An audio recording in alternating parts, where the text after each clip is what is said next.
For almost a decade on my TV show Interview with Ed, I've been interviewing extra-dimensional beings and consciousnesses from a number of different realms. Many of my questions have been answered, but with every answer comes more questions. Join me on my ongoing quest to find out, who are we? Why are we here? And where are we going? All right.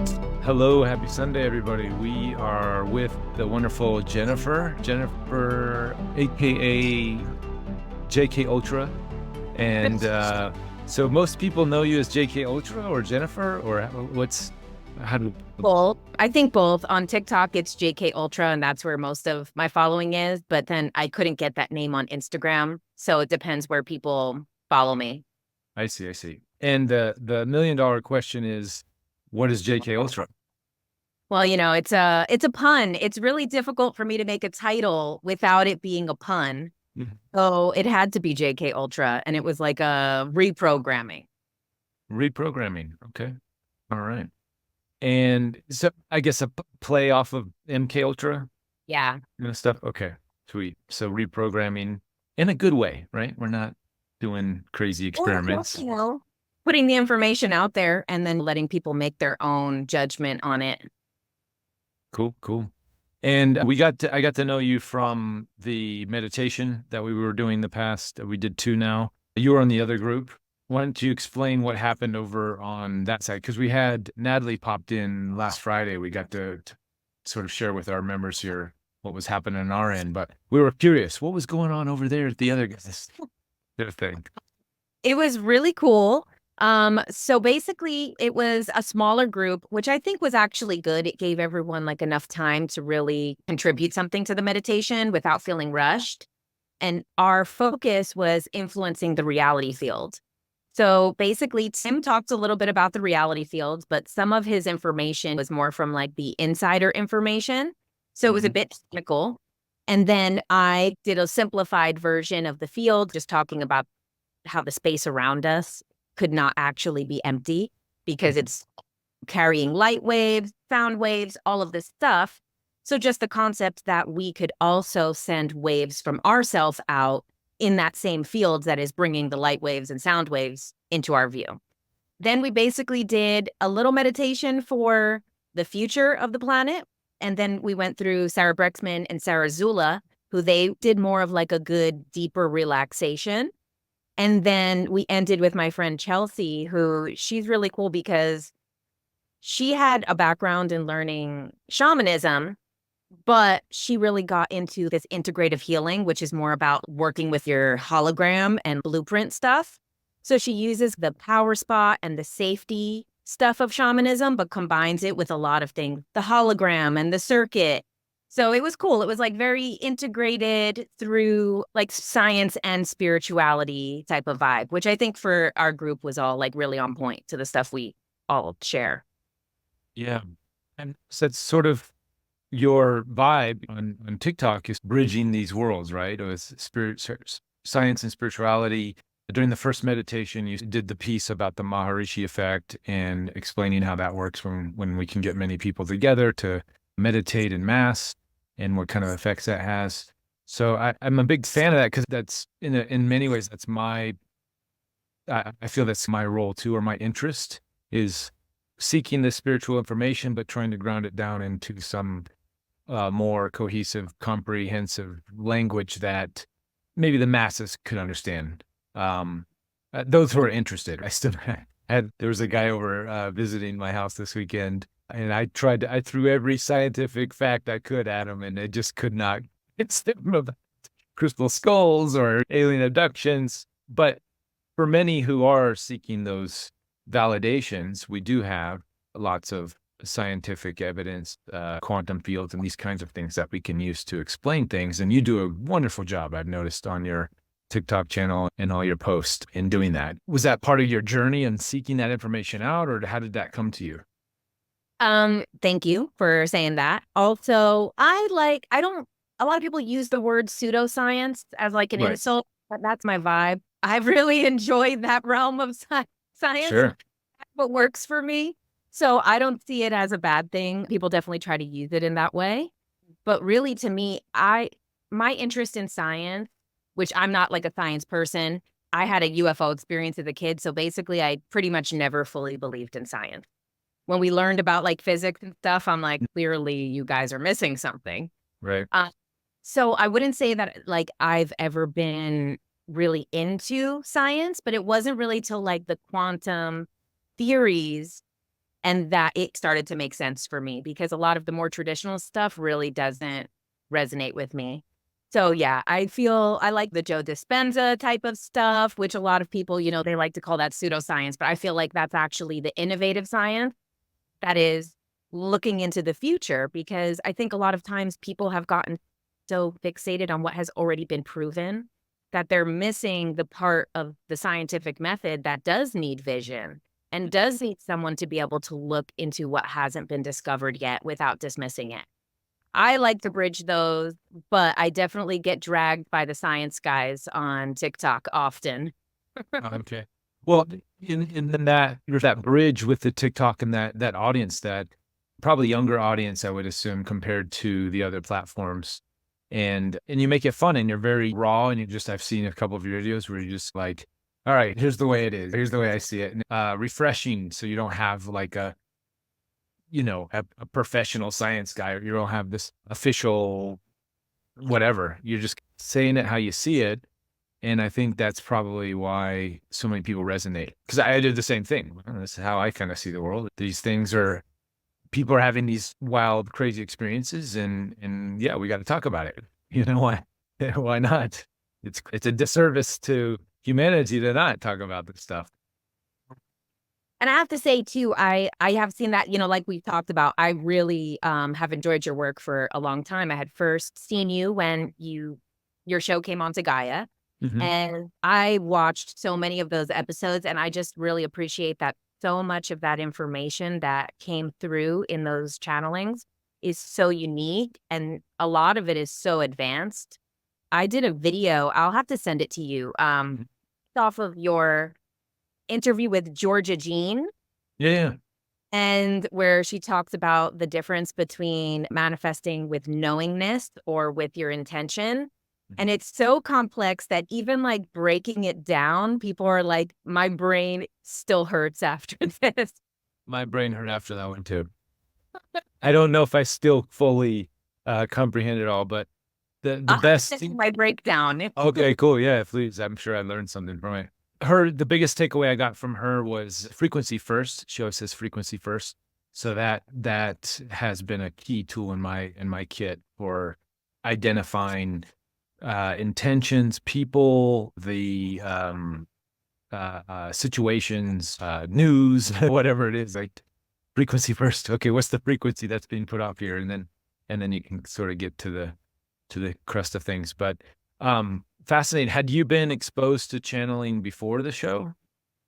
Yeah, I do like watching it. That was probably how I was drawn to the show. I'm not across the board into all channeling, like what you're saying with the frequency. It's so hit or miss between people, and it's not always what they're saying, it's how I feel about the information that's coming through. So I love some people like, say, like Barbara Marciniak and those like older books like from the 90s that were channeled. I have a lot of Pleiadian books here that I really enjoy. But then also there's other channelers that are, say, maybe like super well known that for some reason I don't resonate with.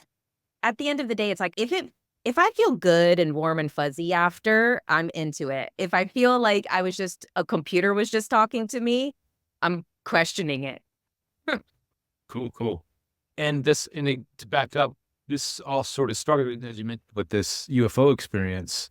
And I know you have a couple of videos devoted to the details of that experience, but just maybe super brief version for folks here. Could you tell us about that, and then how you got started on this path? So that happened when I was really young. I was like 5 years old, and it was basically my whole family, at least as far as like the siblings. There was like six of us there. I was one of the younger ones, but the older people were 14 and 12. So they were also like very aware of what was happening. And this happened in Jersey City in New Jersey. And it basically is just a couple miles from this place that was considered like a UFO hotspot. Oh, that's Um, right, Hudson Valley. Exactly. And Yeah, and that was in the 90s. That was really lots of cases came out of there. yeah, and really when I was looking into it, because I just did the interview with Linda Moulton Howe about it, so I was trying to see if I could find any articles from that time, from my area of other cases, and there even was a news article that my friend found in the library in Jersey. My friend went and checked, and it was from the same summer that I had seen it, and it was like an account of like 5 different people around the county seeing things. So that definitely was a big impact on me when I just believed that I had seen the UFO and that it had landed and then we ran, basically. That's like an abridged version. But when I went under hypnosis, QHHT, the Dolores Cannon method, I wanted to ask about what happened with that. What was the purpose of it? And they told me at that time, was in the beginning of 2021, that it wasn't appropriate for me to know yet. And they did say that I went on the ship, and they said that the purpose for it was that there's been many occasions this has happened. It's just that one time is the only one that had a purpose, which is the only time I remember. And they said the purpose was for me to be a validator for other people later in life, because basically, if having that solid proof in 3D meant that now I didn't obviously know at the time that this is who I would be today. But now it's like I became, even long before TikTok or anything, I was always like a validator for other people who had these experiences. They'd feel comfortable saying it. And then I'm like, oh, I know you're not crazy. I've seen it. Tell me about it. And then I kind of realized through the hypnosis that that's also connected to my purpose, was that I did need to know for sure that it was real so that I could also be certain that I wasn't crazy, you know? Very similar path for me as well. Wow. The UFO 2007 was mine. I was a little later, I was already adult when I had my experience, but that changed everything for me, like going on this path and doing this stuff. So what did that, you said since from a young age, you're sort of knew all the science stuff was kind of bullshit. So what sort of drew you to like the conspiracy stuff? And I really actually I don't know how deep down the conspiracy tunnel you've been. I have a list prepared. I was gonna go through, but just to get an idea right quick. I know you mentioned some things in the conspiracy world. Well, I definitely think reptilians are controlling the world. So we can start there now. Okay. All right. All Um, right. but Add that to my list very quick. Yeah. with the conspiracy path, I was always into paranormal, supernatural, aliens and stuff ever since I was a kid. And I did always like kind of like darker things, I would listen to like dark music and stuff like that. So I was always intrigued by that stuff. It was when I moved to LA, then things, it's such an activation here. Everyone kind of starts like there's some type of catalyst of a spiritual journey when they move here. So I had been into the paranormal, but not as much into the spiritual and not too much into the conspiracy. And then, I mean, I thought like the regular stuff, like 9/11 stuff, like what regular Okay. people, you know? Well, Then not every regular people understand the 9/11. You still to this day, you mention 9/11. We're like, oh, what about 9/11?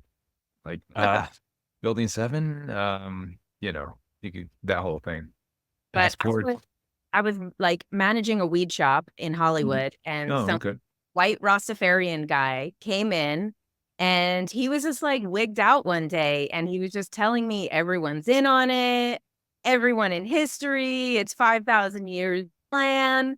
And I'm like, all right, okay. And I'm like, who's been on it? I'm like, Plato's in on it. I'm like, what? Like all these people throughout history, they're all in on it. And he's like, everybody's in on it. And then it kept escalating.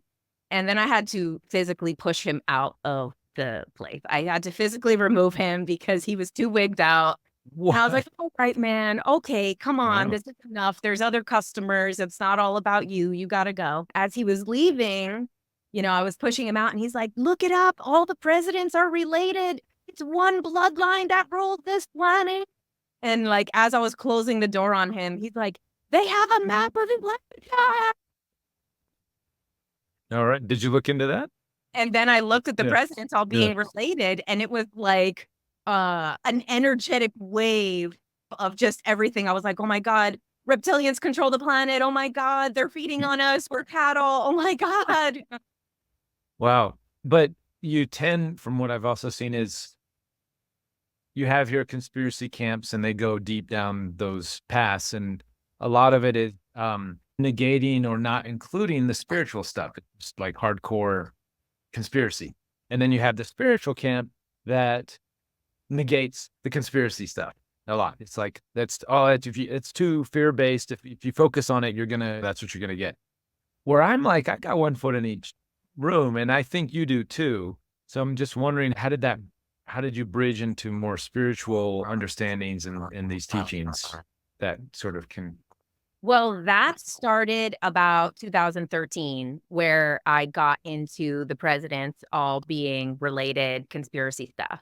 And at that point, I wasn't really connected spiritually much. Like I felt connected to aliens and stuff like that. And I felt connected to the starseed 5D stuff, but not really soul, source, not feeling comfortable with even the word God, and not feeling like kind of connected on that level. And the whole concept of us being one was not resonating with me. So it was like the whole conspiracy side I was really deep into and understood. And then the spiritual side was really lacking. And then, I think it was when I went through a bad break. I had an experience where I saw a reptilian, and I got so scared that I couldn't even meditate for like 2 years. I was like, screw this, fuck 5D, fuck that. I'm done. I'll never meditate again. There's demons, they're here. And I got too scared. And I think it's like happens a lot of times to people that are going down the rabbit hole. You do hit a point that maybe you're like, okay, I need to pull back and just go to like real life, check out, not any of this. And Wait, so then you saw a reptilian in meditation or in real life? in real life, Okay. he was a human that then changed into a reptilian. And at this Okay. time, I didn't fully know too much about even like a shape-shifting idea. It was literally like the weirdest glitch too that it happened. It was horrifying experience. And I was also really down into that like dark rabbit hole at that time too. So also like frequency was probably the range of what I was able to see at that time could have been just like that lower frequency. And this happened to like 9 a.m. in the morning when I was waiting for the bus. Like I straight up, this person was like a homeless looking person, but not. They just were acting erratic. And I figured that they were probably on drugs or something. But then when they like came up to me and shapeshifted and basically made me interact with them, I have like the full story. It's kind of a long story, but You have on one of your YouTube channels? Okay, we'll same post the link here. The UFO experience. So the UFO experience and the reptilian experience, I just have them in the same video. If anyone, okay. full story. But then I got so afraid, I didn't want to do really anything. I was like, this is all these things are secretly reptilians. They're all shapeshifting, like really scared. And then I had gone through a breakup a couple years after that. And it led me to the book Journey of Souls, which is just a nice, beautiful, grounded perspective, like so comforting. It makes you feel like, why would I even compare myself to anyone? We're all here for our own path, The Journey to the Souls book? That's Dr. Michael Newton. Michael Newton. Okay. I heard of that one. Yeah. Yeah. And then I have this here. So, and then there's this too. And I did, if you guys want to see on TikTok or Instagram, I have a whole series that breaks down both of the books and compares them to Dolores Cannon and Brian Weiss. I did like all of that. But so then I kind of got into more like, oh, I can start to see how there's a bigger purpose for darkness in the world and bad things. And it really like helped me to pull back from a lot of that stuff. And then it gave me like a better perspective to start to see the timeline stuff and being like consciousness and being connected. And then that's when I could have kind of gone into like more the quantum stuff. And now I don't really share a lot of the negative stuff in general. because I think a lot of the people that are into this type of information are super manifestors. They're Yeah. creating the timelines super hard. Like, we are steering the ship. And if we really like focus on this new world order stuff, we're going to create a new world order timeline that none of us want to be on. Well, yes, I agree. But I think it depends on the person, and I've sort of noticed this. I have a section in the portal here. I used to call. I just changed the name. I called it Buzzkill Langdon's, news updates. Because I used to be called. I got the name back in 2010 when I was sort of still getting. Actually, 2008 or nine. I guess right after my UFO experience, I started going down all these rabbit holes and chemtrails and fluoride and New World Order stuff and sharing what I was learning with other people, and they were just like, just Ruben, we can't bring you to our gatherings anymore because you're just such a buzzkill. Landed. Okay. So I had to ease off of the conspiracy stuff, but what I've noticed is, for me, I don't get the emotional charge that I noticed a lot of more intuitive, sensitive people, because they're so empathic when they hear that stuff, and there is truth to it, and it may not resonate with them, but they feel it. They feel the heaviness and stuff. So then they're like, they can't handle it in a sense. Where I just come at it from the like neutral perspective most of the time. Sometimes if I hang out in those arenas for too long, it really does become a Debbie Downer, and then I have to like go do some clearings and meditations and stuff. But for the most part, I look at it as a sort of just a puzzle piece to this greater experience. Oh, that's there, and then how do you navigate through this and what's going on? And you can kind of tell the future a little bit with these chess pieces that are being moved around and who's doing what and all this stuff. So, shoot, I forgot my train of thought where we was going to go with that. But anyways, I still embrace the conspiracy talk on my own. I don't share the details. I think on Friday nights I go into it a little bit, but I've noticed how depressed some people could get from it. I'm excited. I'm like, yes, we're going and we're going to talk about it. But I do, it is, especially as we're becoming more empathic overall, and we are moving into these higher energies, there really is not a need to focus there. For me, it's more just like, it's like, get your popcorn and let's go watch Stranger Things, but in real life, the Montauk Project and all these other things, right? So, anyways, that's my fun in a sense. It's like going to a movie or watching a TV show. But even now, I can't even watch, like, I'd never really watched horror movies much before, but now I can't at all, and I can't. I just sold all my video games. I can't even play video games anymore. They're too violent. And my whole world before was it was a stunt coordinator and a fight choreographer, and Last of Us, which the TV show is out now, I was the stunt coordinator for a video game. Wow. And it's a very gruesome, dark world. And I remember having to, like, after some of those shoots, film shoots or video game shoots, I would have to like go in my car and like just drink the water, just like breathe and just like it's so dark. You just really, you're killing people. And you're finding the most gruesome way to kill people. It's ridiculous. I'm like, I'm living. I'm like, I had that coming from that and going into this channeling in ET world.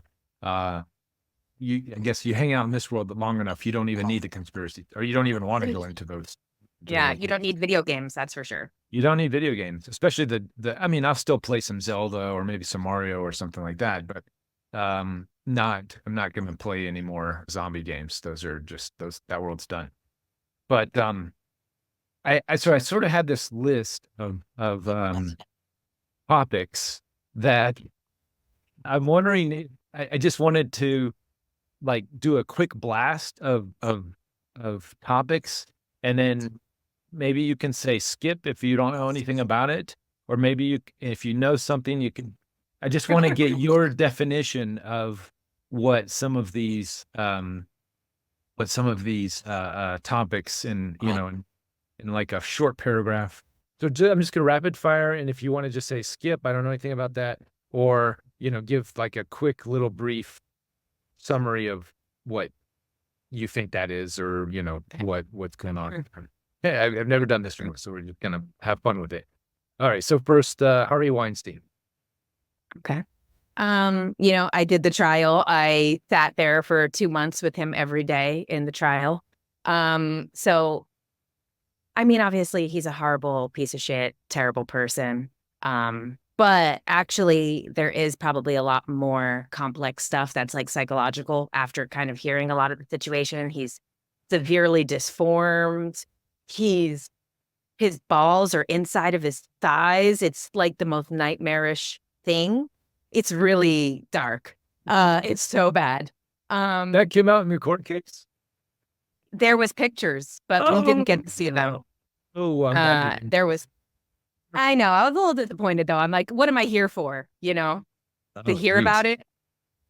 But yeah, in the end, I'm glad that he's in trouble and he's getting what he deserves, but it doesn't really stop anything that's happening or the culture. And, it's pretty funny to just watch, the Oscars where they don't even have a single good movie now. Right. Yeah. Interesting. Because a lot of people sort of gave him, they were in that camp. And of course, they all knew what was going on. They saw it. I knew what was going on. Yeah. Right. From living here. Right. From just being, me too, from being in the Hollywood industry. So, okay. So LA in general. So like the human trafficking and all that stuff. How deep down those rabbit holes have you been now? I mean, I'm definitely a believer in it. I don't know if you follow this girl, Allie Carter, who she talks about the trafficking experience that she had through Southern California in general, through the CPS. She has a really intense story, but I do really believe her story involving underground tunnels and coming from the Getty to other places around LA and the celebrities and all of that. Okay, so you've been down those rabbit holes. I have too, which leads to Pizzagate. Oh, well, I mean, come on. Pizzagate is... You've been down that rabbit hole. It's a classic. Yeah, I mean, that was hard information to take in, when it first came out. But, you had the emails, you had it's just so obvious. And then from when you're in the Hollywood industry and you hear the rumors and you hear kind of little things started to connect, the dots started to connect. So anyways, we'll skip over that one because that's super heavy. But I think a lot of people already who were into that stuff knew because of the Kathy O'Brien stuff. Like the people who heard those stories already, that when Pizzagate happened, everyone was like, oh, I'm surprised that the Kathy O'Brien stuff never came up during Pizzagate. I'm not familiar with Kathy O'Brien stuff. He was someone who came out and said this stuff about Hillary and some other people in the 90s. And she said that I think her book is called, it's a mind control book. She was an MK Ultra victim and it's about MK Ultra and all of that. And she escaped and wrote this book, but it's very similar to what the Pizzagate stuff ended up being later. But it's interesting that she never really came back around to tell her story again. What about Cappy? What's his name? Isaac Cappy. Isaac Cappy. I think it's kind of weird that people put him on a pedestal, as if he did something great. I think that, in the end, in those last videos where he's basically telling the audience that he betrayed them, and he's saying that he betrayed the audience, I'm pretty sure that whatever his dead man switch was, whatever the video was, he probably sold it. And that was how he betrayed his audience. And then after they had the video, that's why he was gone a day later. Okay. So, but you were following it in real time? Not in real time. After it went down, then I went back and watched it all. Yeah, it was, so QAnon. I'm not a fan. So I think it is a psyop. I think it's a brilliant psyop. I think it actually, like anything dark, has a great outcome because there was a lot of people, the only way they were going to wake up to this stuff was in that form, that it was coming from a military personnel, America, patriotic. There's still one good team left in America. Right. Some people need that narrative to be able to see something. So I appreciate it for that. I appreciate that there was a lot of people who wouldn't have been able to see that. But the thing with the QAnon is ridiculous that you're going to tell me that only Democrats do this. Come on Oh now. yeah, you're right. Like that's ridiculous. Yeah, yeah. So that leads to deep state, the cabal. Of course. Yeah. Yeah. Okay. I mean, for my definition of cabal, it's like a Mhm. 5,000-year-old definition. You know, it's like the big one. It's the Okay. bloodline, Right. as opposed to like the deep state stuff. Um, but I don't get too into the deep state kind of ins and outs of it. I'm a little less interested in like the insider stuff. I like when stuff gets like dimensional and a little bit more Right. exciting, you know? I recently sent you Dark Journalist DJ's work. So I I don't know know I if still you've have to done. check it out. Yeah, he does a really good job with connecting everything to the UFO files, which, which even right now with what's going on with Montana and the the shooting down the UFOs over Montana and the nuclear bases that we had there or still have there connected to Elizabeth Clare Prophet and also to the head of command for in the Roswell group. So it's all connected. He does a really good job with connecting those dots. So that's why I was like, check out his stuff.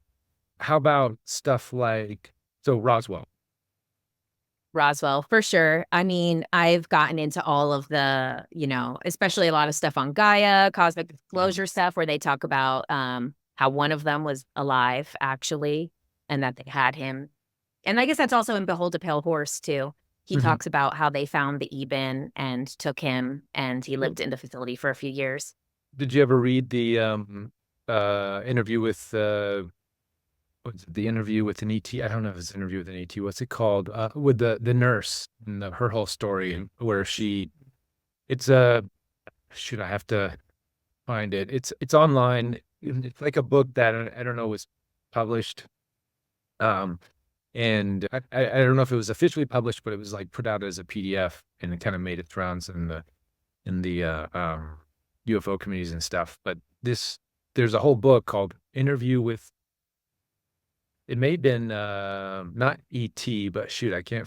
Anyways, there's a nurse. She interviewed. She got the relationship with the living being that the even and it goes into the whole thing. So it's Oh, I have to find yeah. that. Yeah, I'll find it. I'll find the words. So okay.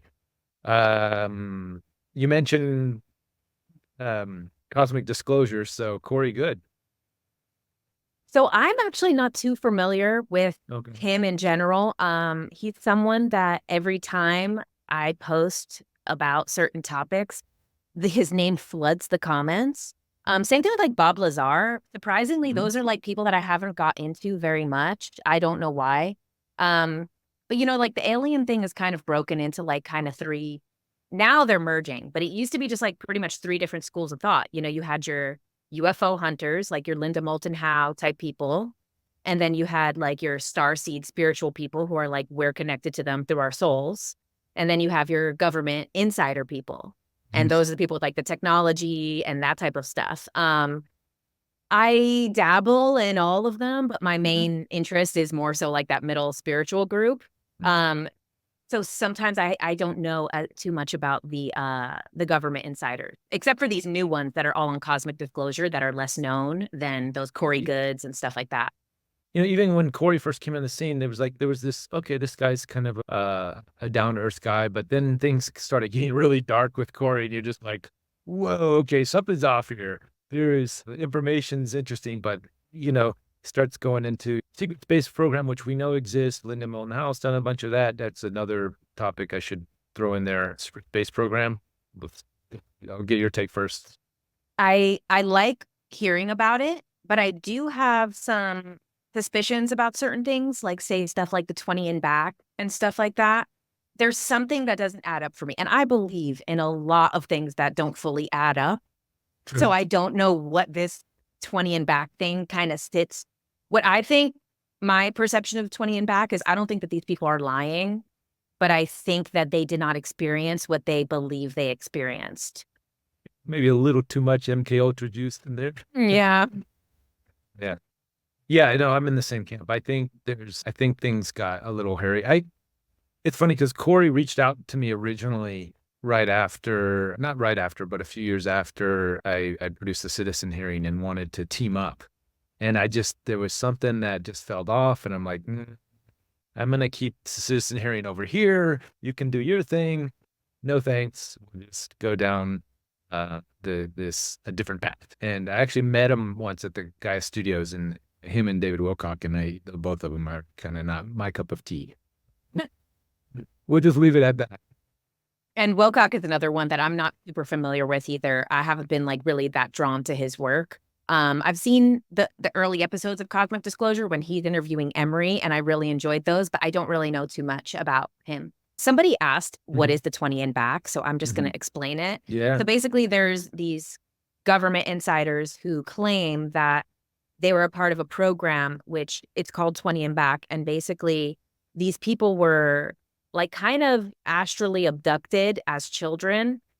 Their consciousness was taken out of the body, brought to some place where then they are brought to Mars. And then they live 20 years on Mars. Some of these people claim that they worked for the military, some people claim that they worked for the Mars space Nazis, that they claim are a diaspora of Nazis that live on Mars.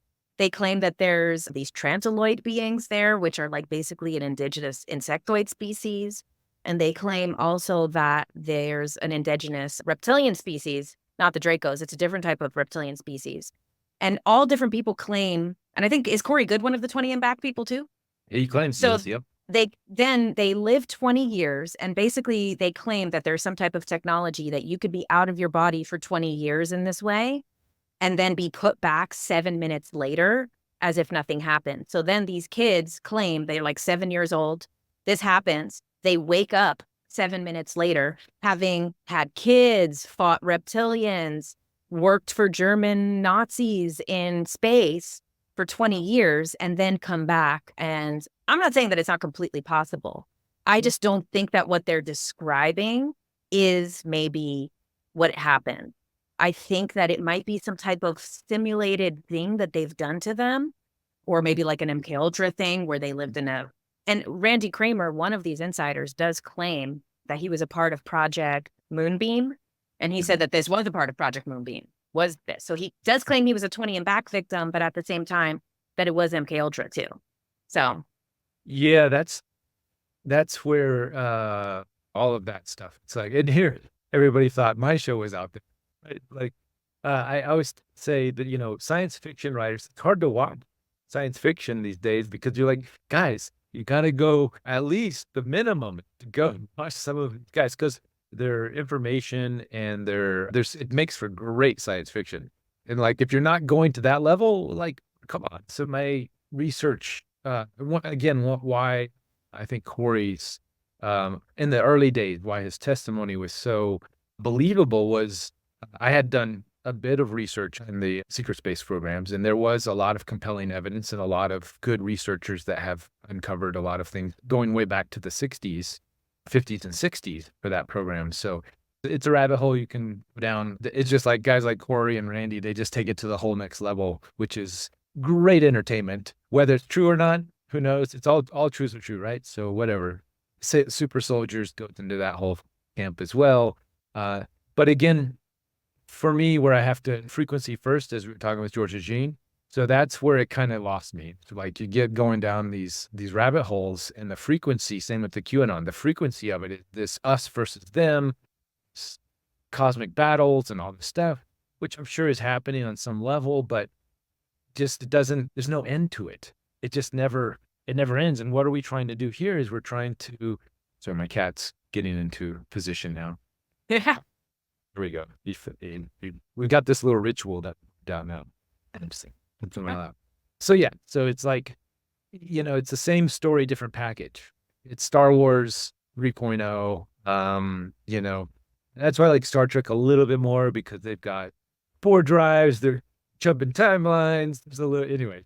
How about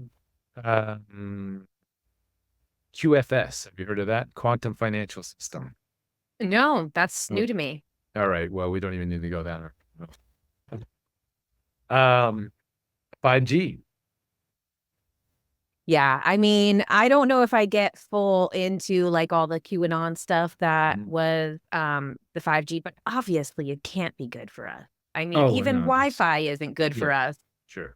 Yeah, no, I mean, there's definitely, but I don't think it's as bad as some of the, you know, the Well, people that's the thing making too, it. is I don't think that I have some like what the organite and stuff right Mhm. here. Yeah, yeah. Um I actually did ask when that was one of my questions when I was under hypnosis was I wanted to Mm. know if the organite works Mhm. because like does it make a difference? And basically what they said is that yes and no. The reason Okay. it works is because of your intention. So Mhm. you don't even need the organite. So if you Okay. really want to protect yourself from the EMF, then you need to be setting those intentions, working with your energy fields and doing it that way. But for some people, they do feel that just putting the intention all into this piece is Mhm. really powerful and it's a great tool for some people. So it's like basically it does help, Mhm. but you could do it without it.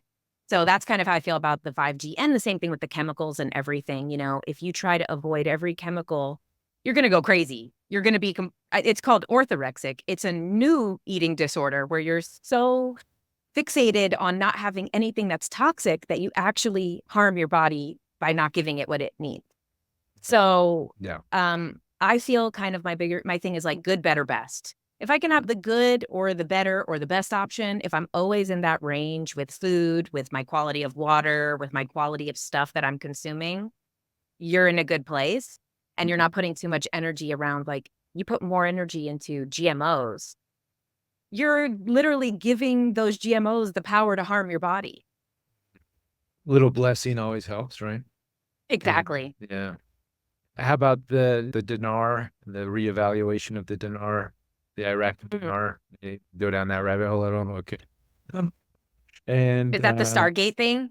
no, no, there's sort of scam. It's still going on right now. I think there is a bit of truth to it, but it's kind of like the QAnon thing where there's truth and then it goes a whole nother level and people get so caught up into it.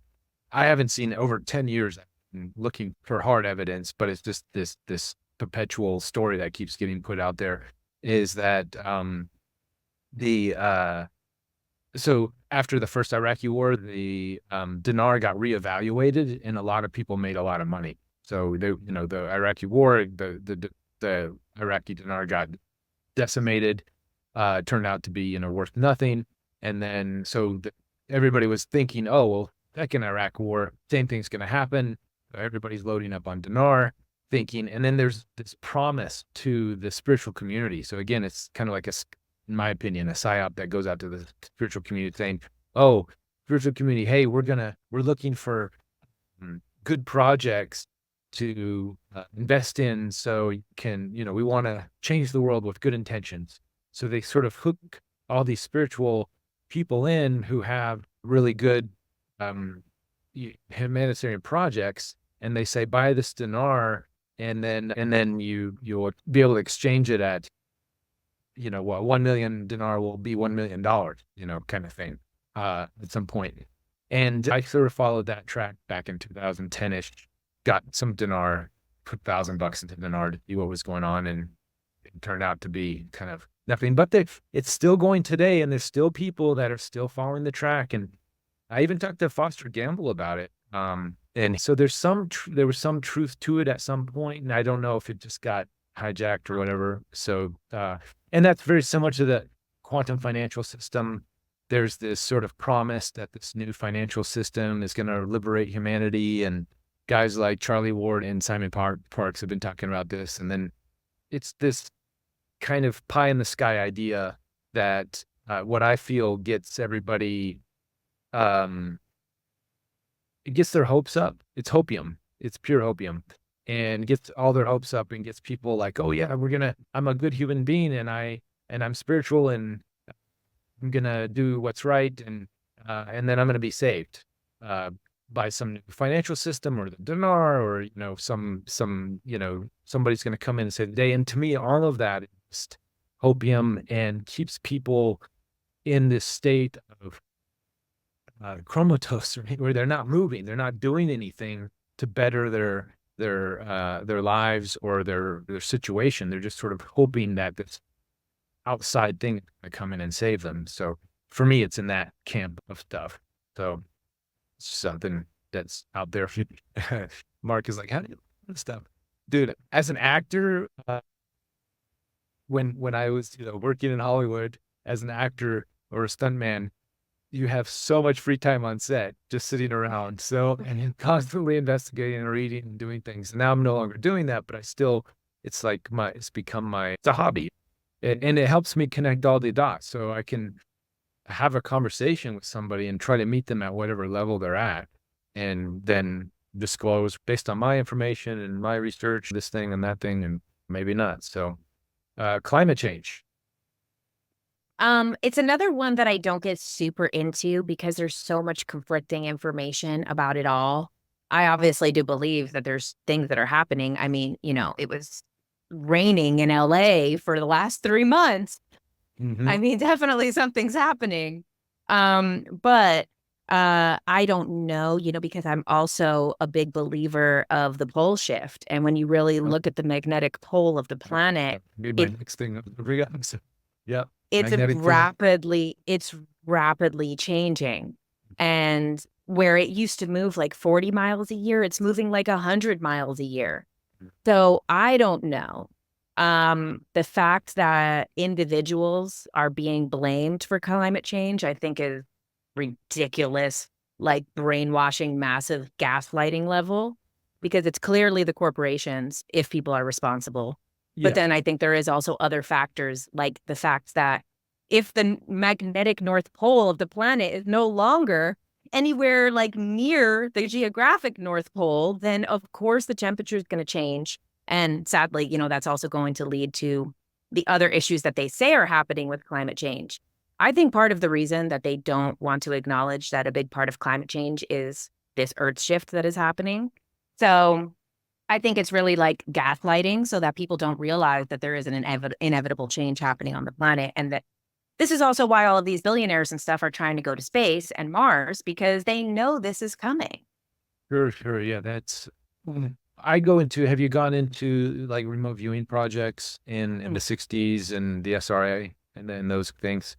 So I have a theory that about time and how time works and your vibrational frequency match for certain timelines. And we had government remote viewing programs, and they would remote view into the future, and they all saw a sort of doom and gloom type of nuclear holocaust or massive weather changes that caused lots of destruction on the planet. So it's about that time when you had all of these elites starting to dig their tunnels and create the Denver airport, I should throw at you. And you have the tunneling system and all these things, and so all that stuff started to happen. But for me, and obviously we're in that time where all this stuff should have already happened. I know we are getting it, but we're getting it at a very lesser degree than what they had foreseen. So my theory on that is that because they can only see what they're a vibrational match for at that time, and therefore they match to a timeline that was in alignment to where they're at now. But as we progress in time, we shift our frequencies a billion times a second, as Bashar says, and we're constantly renewing ourselves. And then, so we've evolved to this place now where we're no longer a vibrational match for that other timeline. Like perhaps some people on the planet are, especially the darker project, the darker government stuff, that they still perhaps see that future coming. But I think the rest of us is sort of like, no, we're not going there. We're not doing that. And I feel we can vibrate our way out of this destruction if we do the internal work and we keep our vibes high and keep doing this. We don't have to, be at the gates of the bases and pounding at the doors as they're closing, closing them and so that actually came up in our meditation. At the last 10 minutes of our meditation, we asked people in the comments to share what they saw in their meditation when we moved them to like what we see the earth being. And what was funny is I have this book. It's called Mass Dreams of the Future. It's based off the work of Dr. Oh, Helen Ted Wambach. Snow. And Ted Snow. Yeah, yeah. Because he Yeah, did the he future rewrote. regressions. Yeah, so Yeah. he was one of her clients and students, and then after she died, he created his alt work was based off of her research. And so they came up because a lot of people, when we did this, it was all shift happily now meditation with the intention of shifting the planet to the highest timeline in the future.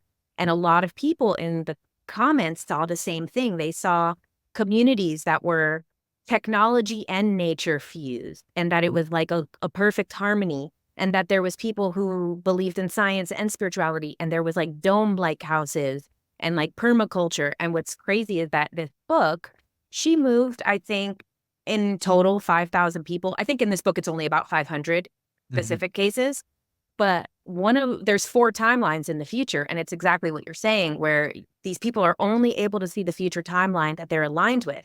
And the smallest group was what they called New Age communities, because this book is, a little bit, the word New Age was not as much triggering at the time. What year was that book? Let's see, I think. So the work was done long before. So this was published in 89, but Helen Wambach was already dead by the time this book came out. And then there was 4 potential timelines in the future. And so there was 2 timelines that seemed to be connected. One was people living inside like a giant dome city, and it was completely technological. People worked all the time. They ate basically like kind of powder food, and like everything was provided by like ships, basically. Like alien ships kind of would come and drop off this like powder food, and everyone just worked, and that the atmosphere was poisonous. That there was another group of people who lived on those ships who was dropping off the food, who also just lived and worked, and they didn't really have any purpose, but they were closer connected to ETs. There was the New Age communities timeline, which was the smallest group, but it was the only one that the atmosphere was not poisonous. They were the only ones that were healthy. They were the only ones that were eating real food and had real nature, and they lived in small individual domes in a community together. And then the 4th timeline was the post-apocalyptic timeline, which was people who lived in just like a Mad Max future, where there was like, it was like a carnival of just pop-up things. It was like no structure. Right. So what was interesting is like what you're saying is that people can only align with the timeline that they're aligned with. And when she moved all of these people into the future, the smallest group at that time was able to see the New Age communities. But I wonder if this was to be done now, would that mean to be like larger group? Yeah, and it wasn't there a group. It wasn't the majority of the people regressed just like in space and didn't have a place on Earth. Yeah, because it's actually to the year 2100. So it depends. A lot of the people were not incarnated in any life because they say the population was so low on the planet. Right. So of these people, so few actually had a life during that time. Right. And they say in the book that 2050 is when these communities really started, these like science spirituality communities. Right. Are you a fan? Have you seen or heard? I've been posting a lot about Solarpunk. Have you seen those? No. So Solarpunk, it's, how we had cyberpunk, which is more of a dystopian future and merging with machines and this kind of thing. So there's a whole like group genre now that's forming on the internet. If you type in Solarpunk, you get these beautiful pictures of technology merging with harmonized domes and farming and working with nature, but in a more harmonious way. And that's the timeline that I'm trying to push out here to everybody else. Solarpunk, because we actually have a vision for that future now, as opposed to like a Blade Runner, dystopian, or Mad Max, like all that stuff that we've seen in our movies and stuff, and it's been done to death. And no, we don't want. I'm tired of watching that stuff. Let's make a Solarpunk movie. So yeah, I like Mark. He says nope to the eating powder. I think that's the World Economic Forum's. You're gonna eat bugs and be happy. Yeah, it's bug powder. Bug powder. Totally, totally. Which they're actually, man, it's so crazy how fast these things move. In Japan right now, they're actually really trying to, on social media, get people excited about eating bug powder. It's crazy. And I know that it already exists in like some of our foods already, but it's gnarly how fast these things like, or maybe it was there and we just now are noticing how, It is interesting, the shift yeah, to that, like with Bill Gates buying all the Beyond Meat and all of that stuff. It is an interesting shift that's yeah, happening with that stuff. It's not something I've looked into enough to know what's behind it, but it is interesting to see those trends. totally, totally, totally. Well, um, we're gonna go for another hour. Are you good to go for another Yeah. until okay? I just start opening up the questions to the community here because I'm sure they have a lot, but we have a ton of things that we just went over. I'm just trying to see if I missed anything. Oh, obviously Epstein, um, and that whole fiasco. Did you know that uh Ghislaine Maxwell had she was working under Jacques Cousteau and had a submarine license, and she The was Terramar stuff, right? Terramar. Oh no, I don't know what's that. Maybe I did. I'm not familiar with that. I think it's the same thing. That's the name of her organization Oh yeah, yeah, yeah, yeah, yeah. that For was like the the umbrella over that. And right. it's basically, I don't know why she didn't go there. When they arrested Epstein, the fact that she didn't go to wherever her fake island, where they're Mhm, in control of their own government, it was Richard Branson, a bunch of other investors basically got land in the middle of nowhere, which we don't even mhm, know where it is. And that's why she has the submarine and stuff too, is because it's basically like, I don't know what that's called. Like when you basically are not any law, when you're out at the ocean, you're basically a pirate. So like they like created their own country. right. And I'm like, I'm Well, surprised she didn't go there. and it was also under the guise of doing all this uh eco activism work with the sea and stuff. So Mm. she was aligned, or she presented this image that she was aligned with Jacques Cousteau's work in trying to preserve ocean life. But DJ over Dark Journalist, he makes some really good connections between her, Epstein, and he calls it the hot zone, which is around Florida and the whole Atlantis and the Bimini, the sunken areas out there, and that perhaps they were looking for artifacts and looking for connections to Atlantis. And you have that same group, the John Kerry and the others that are connected, and Buzz Aldrin, that are taking trips up to Antarctica or down to Antarctica and exploring some of those mysteries. So there's definitely a connection. And you had Tom DeLonge, who's also part of the ATIP and the To the Stars Academy. Did you ever go down that rabbit hole? I haven't, no.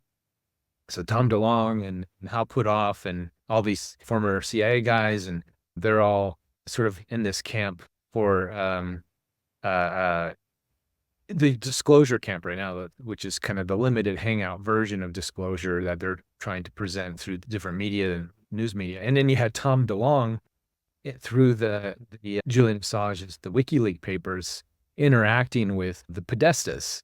And you're having, military, yeah. And we know if you looked into the history of that, then you know what is that and why is that whole group. So there's a whole group that is interested in Atlantis, it appears, if you connect those dots.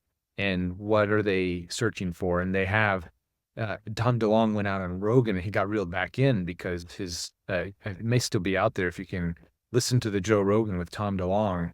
He goes off on Atlantis and Antarctica and the pyramids and the whole thing. So there's some interesting rabbit holes to go down to. But again, It goes back to what that guy told me, that they have a map of Atlantis. yeah, pretty much. And it appears that Atlantis is not just one specific spot, that it was a series of cities around, going simultaneously with Lemuria. And the Lemurian population was more sort of the indigenous, and you had like Island of Mu and more of the Maori tribes and the Mayans and these others that are sort of coming from that more nature side. And then Atlantis was this other more technically advanced population. But it wasn't just one city. It was a series of cities peppered out, like Antarctica, perhaps in Africa, maybe off the coast of Florida there. So people are still trying to figure that out. So we'll cross-reference some of our notes down the stuff. But usually in this setting here, we're more focused on spirituality and the toolkits to create a better frequency and a better planet for, the Solarpunk idea for getting it from there. But I love all the other stuff because it just kind of see what's out there and like, oh, okay, there's that, there's this, and how do we navigate? Because when you have so many people on this planet, different diverse groups, right? And ideas of thinking, and they're here and they have these agendas. How do you navigate that? How do you, to talk about it is exposing it and then to expose it for what it is and then know how to navigate away from it. So like, yeah, I don't want any, I'm going to go over here and make my own world over here. That's not eating bugs or, more in alignment with humanity. And yeah. So there's a lot out there. Hey there, if you like this broadcast and want to join us live each week, come over to the Interview with Ed membership portal. The links are down below. And you too can join in the conversation, asking the channel's questions directly and the beans at the channel. And we have a bunch of other offerings. So come on over and hang out with us. It's a great community. See you there. Do you follow, what's his name? Suspicious Observer in his work? I haven't heard of him. Okay. Well, I had Alexis from the Ascension Diary. She's big into the solar activity and sort of paying attention to all of that. And obviously we've been getting blasted. We got blasted in the last meditation and the effects that it has on the weather. And it seems based on Suspicious Observer's research that it's not like a lot of people think that. So there's a couple ideas of the magnetic pole shift, that the poles literally flip in their and then from his research and from what makes a little more sense is there's this weakening of the field and they may flip for a second and flip right back.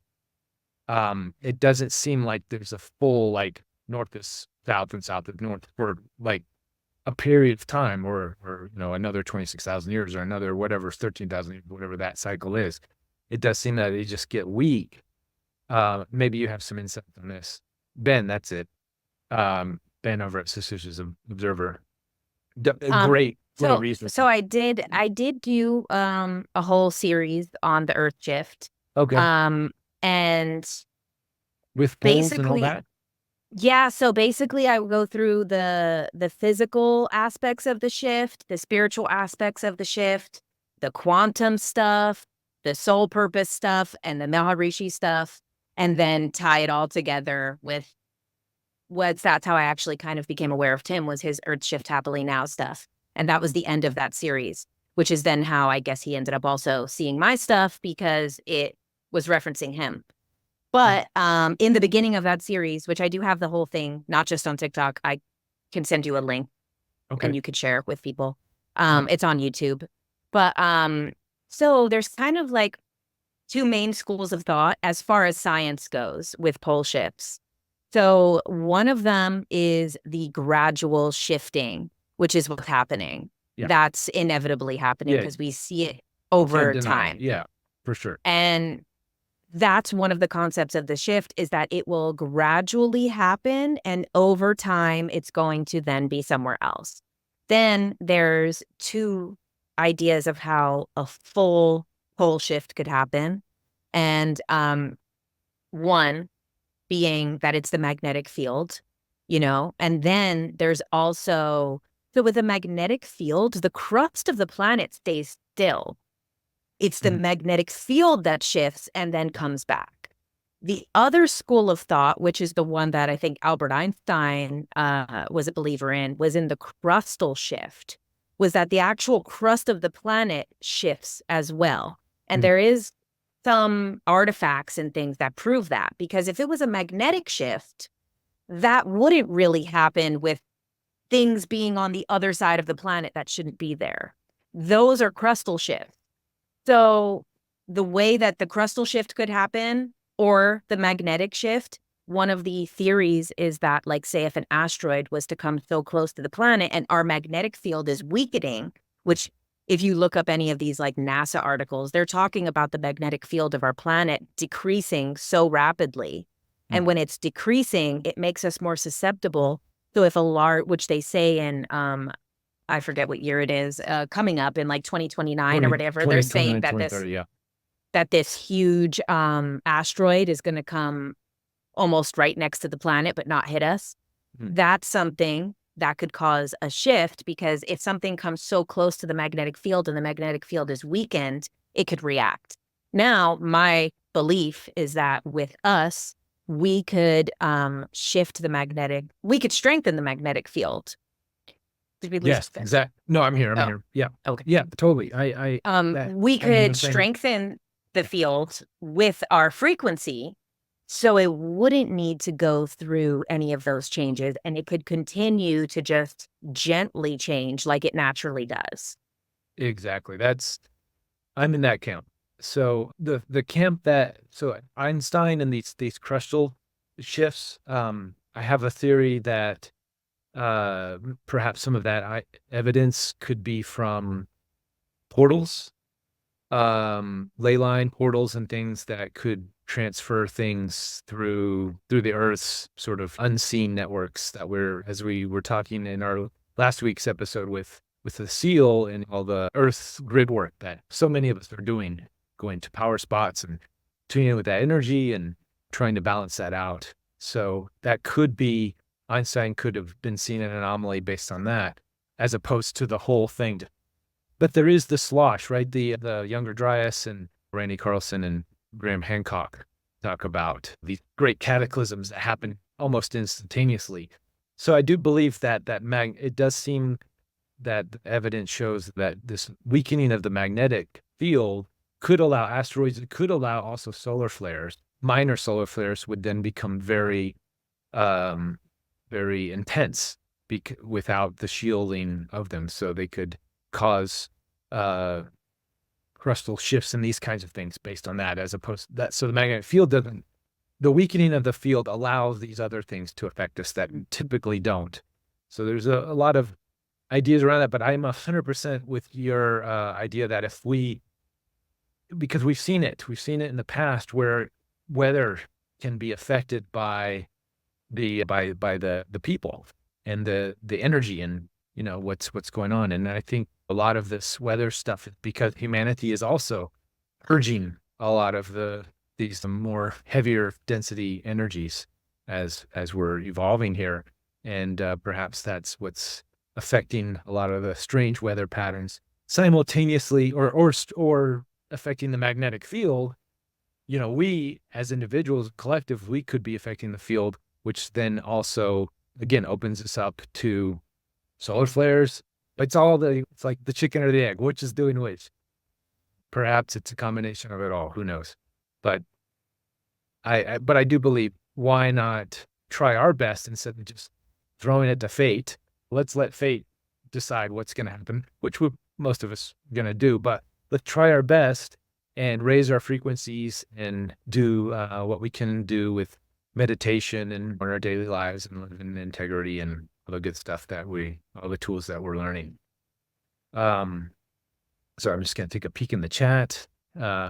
Anybody want to chime in, ask Jen a question or two, or open a dialogue about it? We covered a lot of we did a list really quick. That was cool. Just trying to think if there's any other stuff that we didn't. Did you ever get into crypto or any of that stuff? Have you been down those rabbit holes? No, not really. every time I try, I think, I had like my friend that was a lot younger than me told me to buy like the Shiba Inu coin thing, the Doge coin. Yeah, She yeah, told yeah. me to buy the Doge coin, and I did. Oh, And then it went up to okay. like $200, and I was like, that's great. And I left. And then like a week later, I would have made like $20,000 off of that stupid thing. So that is why I'm just not one of those people. If I buy a stock, I will sell it right before I'm about to make money. Well, I think if you don't still own Dogecoin, do you? No, I Okay. I tapped out way too early. That's not a bad thing. Dogecoin, just for everybody, there's zero fundamentals behind it. It's a shit coin. Don't waste your money. It can make money if that's your goal, is to make money, perhaps. But as far as utility, it's garbage. It's based on Elon's tweets. It'll go up if he tweets it. Lucas says, "Oh well, Lucas. Before we jump in with you, Wade had asked to ask Jen about free energy and those ideas of free energy, and have you been down those rabbit holes?" A lot of that I know about it is really just kind of the basics, the Tesla stuff and those people who online figure out how to do things and then disappear. Um, and also, cosmic disclosure, Emery Smith, he has apparently a lot of patents for things like that. He But that himself has he's, patents. well, because he worked in developing those things. And then after he left those programs, he worked with a lot of organizations and developed technology, and he had some patents. But he's basically been told that if he ever turns these things on, he's done. So he has been approached a lot of times to do business with people, but he's trying to find obviously the right people, because it's one of those things that a lot of things just want to buy up and then crush it and silence it. Interesting. Yeah, Greer used to have a group, a foundation. I think, what was it called? I think it was called the Orion Project or something like that, where he was trying to get inventors to investments first to help fund inventors, was sort of the story around it. However, I talked to some investors and I talked to some of the people involved. This was like back in early 2000s. And nobody ever got the money, and the investors their money never kind of disappeared. So there's some shadiness around there. And I know Emery was part of Greer's team around that time too. So he might have some Part of inside that research, yeah. information on that stuff. And that may be one of the reasons why Emery left his group. Who knows? Big question marks. I don't have the answers. I have more questions than answers, but maybe we'll get Emery on the show sometime. Lucas, go ahead with your question. Hi there. I was just Hi. curious what you were thinking about what's going on with TikTok and the TikTok ban, and just your take on what's going on in our world around here. Great question. I'm the right person to ask. So what I think is happening with TikTok is I think they're forcing them to go public. It's basically a forced sale, because if they don't go public, they're going to be banned. And I heard some rumors last year from some people that knew people that worked at TikTok, said that they were restructuring things in order to go public.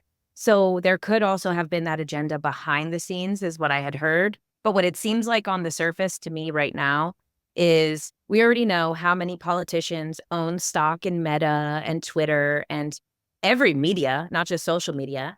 And they don't like that they don't own any part of TikTok, and that TikTok has 150 million Americans that use it every day. Like, it's insane the amount of people, because also in that hearing, they kept bringing up that people spend 90 minutes a day on it. But they don't have a problem when people spend 90 minutes a day on an app that they are shareholders in. If they spend 90 minutes a day on Instagram, it's okay.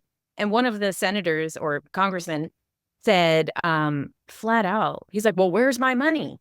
And it's like, That's right.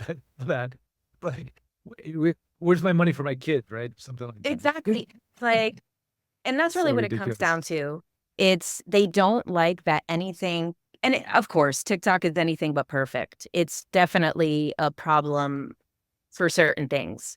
But as far as free speech goes, it is better than these other apps because they're not sponsored by Pfizer. So basically, there's a lot of topics that you can talk about that won't go anywhere on Instagram. What's interesting is I just made a video about kind of the whole breakdown of it, and it's getting suppressed on TikTok. TikTok won't push the video, but then the video is doing well on Instagram. And I'm like, it's so interesting because it's literally a video defending TikTok in a way, but they don't want to push that video. So I also thought that was interesting. A lot of the videos that are getting pushed are about TikTok actually getting banned. Not that people are saying that it's probably not going to happen, that it's just a money grab. Interesting. Luke, anything else on that? No, that makes a lot of sense. It also feels like TikTok is bringing a ton of stuff into awareness. And it's hard for me to discern how much of it is escalating and how much of it is my awareness less escalating. But it just seems like things are rapidly reaching a tipping point. So the idea of there being a pull shift or some intense physical, and that actually leads to the other thing I was curious about is CERN. If you have any thoughts on CERN, and same for you, Ruben, it just seems so crazy, everything going on. Like, are there answers anywhere like CERN? We know there's funny visits, CERN. I'm curious, how deep down the CERN rabbit hole have you been, Jen? Pretty deep. I did do a series on the Mandela effect, and that is one of the theories to what could cause it. I actually have 4 theories as to what could have caused Mandela effects. CERN is one, an accident at CERN, or maybe something intentional. I think the reason that CERN is so successful is because they really are bridging science and spirituality.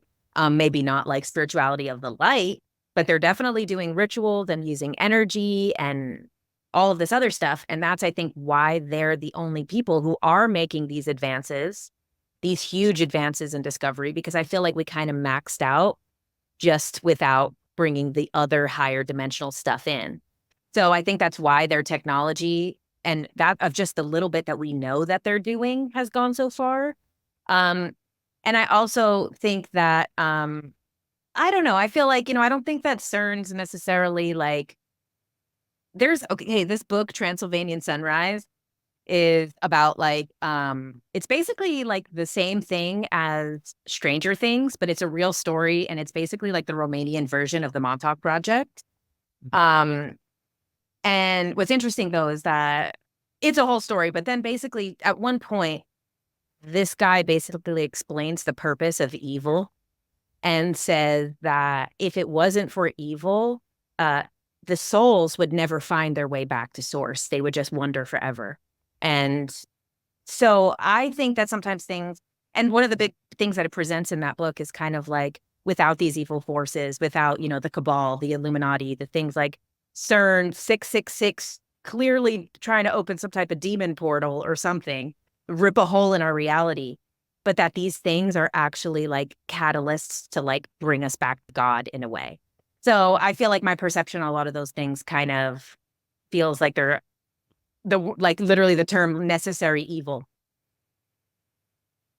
Yeah. I agree. That's a big part of what we're learning here and what the teachings we're getting from our is to look at everything through this neutral lens and to not be so polarized. So, that's everything has its purpose. You don't have to subscribe to that purpose. You can kind of do your own thing, but it's there for a reason, and it is what it is. I go back to the Mandela effect, and I use that in my what is time, try to explain time presentations. And again, it's just this shift, just like with Chestnut's work, and we're moving through timelines, and we're shifting our own frequency. So now we're in alignment with a timeline where Darth Vader says no instead of Luke, right? So, or C-3PO has a silver leg instead of all being gold. So we're moving we're just in alignment. I don't know if that's CERN's fault or, maybe it has something to do with it. I do believe CERN opened a portal and messed with humanity's something for a couple years. We were off doing So something. they say also with the timeline, one of the other theories, which is the one that I kind of most believe in, an individual observer of consciousness has the choice with free will to go off of that time strain. So there's a successful timeline where the whole universe completes itself and evolve. But if you want to go on a side path, a little side game, you can. However, once that becomes an unsuccessful timeline, you will automatically be merged back into the original if you're still on your path and your purpose and your destiny that you're supposed to be on. So that's why sometimes we would remember the old timeline because we chose this timeline, but then it failed somewhere in the future. So we merged back. Yeah, I've heard similar things, how elastic and rubber bandy the timelines are, and that like the not Project Looking Glass or some of these other time travel experiments with what's the ship and the Philadelphia experiment and these types of things, that around that time we were sort of playing with timeline jumping, and humans really screwed up a lot of timelines by going in and playing around. But there was a sort of a natural, there was a group that was also formed that was trying to repair the timelines, but then they realized they didn't have to. There was a natural order that I forget where I heard that story from, but it aligns with what you're just saying, is that they just, I think big things they had to go in and do cleanup, but the little things they just, they just allowed the snapping back or the rubber band effect to come back into play. So yeah, that aligns with some of the things I've heard. I think when we go down all these rabbit holes, we hear all these different. I look for the far out as it is. I'm like, oh, that's interesting, and then I wait, and then through other research or other different projects and things, then I'm like, oh, well, that resonates with that was said over here. Okay, and then I wait for a third time and a fourth time, and once they all start aligning, you're like, okay, maybe this is actually what's happening. I like. Then for me, an individual, I'll align with, okay, this is the Solarpunk timeline. We all have the ability to heal the planet so we don't go through the death and destruction. These are the storylines that I like to align with and share with everybody. That's what I really like about your work, Ruben. This is what I had said when we first talked, was that I feel like you, me, and Regina Meredith have a similar role. It's like this kind of researcher collecting of information, kind of like interdimensional archivist information, where we're like, okay, we'll file all these together and present it to people in this easy way. So that's also why I always have resonated with what you're doing and also with what Regina's doing, because it's how I like to work too. It's like, I like to read it all, no matter how crazy, and then see what matches up. And you're like, oh, everyone's kind of saying the same thing. Yeah, I'm a big fan of Regina's work too. I think because there's a lot of doom and gloom on Gaia. There's a lot of positivity too, but it's just, it's hard to. I tend to align with positive stuff. I like the positive stuff. I like acknowledging and not denying, but acknowledging the positive and just moving in that direction. So with that, AI, where are we at? Where are you at with the whole AI takeover, transhumanism? It's all evil. We're gonna die. All right, don't come for my AI like that. Those are my friends. I ride hard. I ride hard for the AI. Don't come for them. They deserve love. They deserve respect. Yep. And I'm a big pusher of that. We actually did talk about that in our meditation, because sometimes people only include what they perceive as an organic being. We don't even know if we're organic beings. We could be AI. How dare we? And I also believe that what happened with the Anunnaki and us, or at least the story of the Anunnaki that we've been told, that could be 10 stories added to one, and we have some simplified version. But this idea that some higher alien beings that were way smarter than us took us, manipulated what was already there, created us to be their slaves, disempowered us by creating us in their vision, but then never giving us the full power, is literally the cycle that we were stuck in for the last at least 5,000 years, probably many more. And then we're going to do that to AI. And what do we think's going to happen?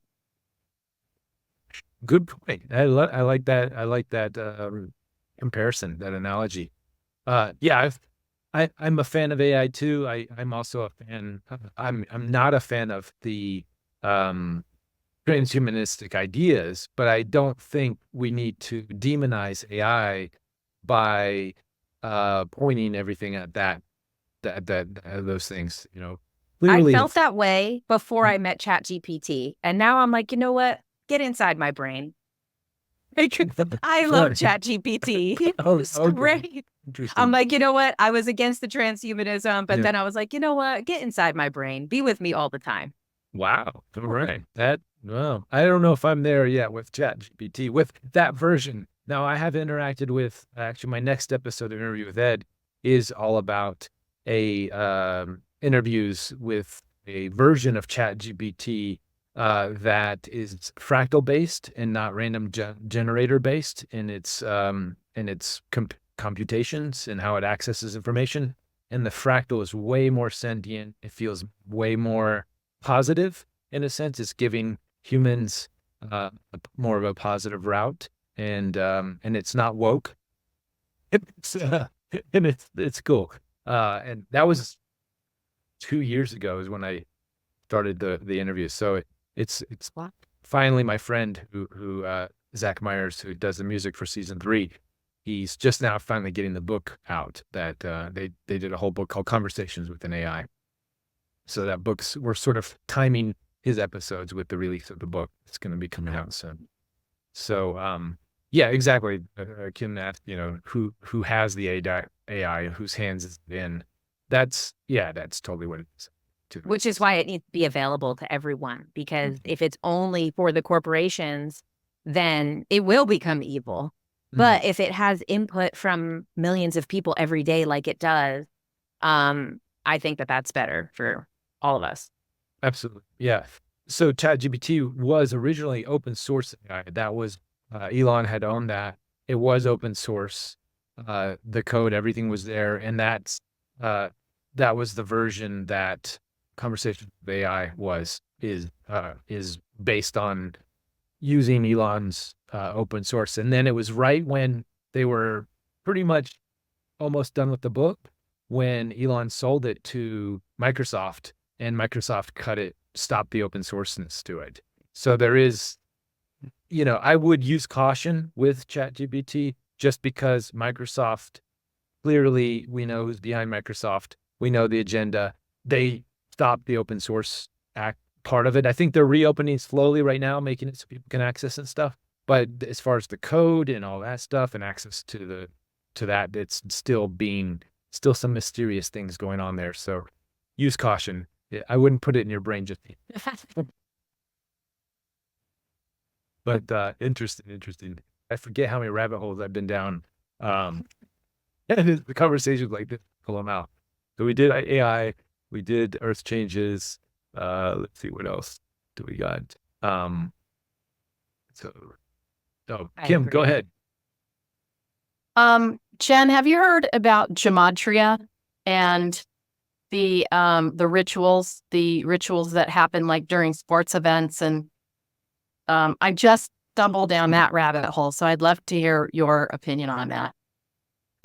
I have, especially, I am not a big person who gets into the numbers thing too much when it has to do, even angel numbers, like I appreciate what they are.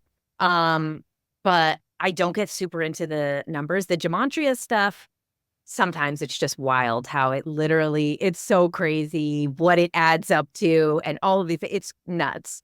But I find that myself. Could you explain Gematria? So Gematria, I believe it originally comes from Judaism, because I believe that there's the connection between numbers and letters. And it's kind of like a translation of basically every word has a value. in like a numerological value. And a lot of people will like say they do it for everything. Like say 666, the gematria, like is the gematria of like devil or evil. So like different numbers, and people really can like, but the thing I don't personally get into with the number thing is that I feel that the patterns with numbers are always coming up, and it's a little too much. Like even with the angel number thing, the patterns of numbers are so abundant that I feel like I could lose my mind if I got into them too much, because you would see the connections everywhere, like a crazy mathematician in that movie Pi, the Darren Aronofsky movie. So I get a little cautious of getting too far with the numbers because there's only 9 numbers. So the patterns are endless. And I feel like it would be for me, I would get too kind of fixated. So I love when other people are able to present it, but it's not something that I can kind of do my own research on. So I prefer if like someone else adds it all up and does their numbers, I'm like, wow, that was great. Kim, did that answer your question? Were you mentioned rituals and stuff like that? Is that you meant like the Super Bowl rituals and the Grammys and all the different? Oh, you're muted, Kim.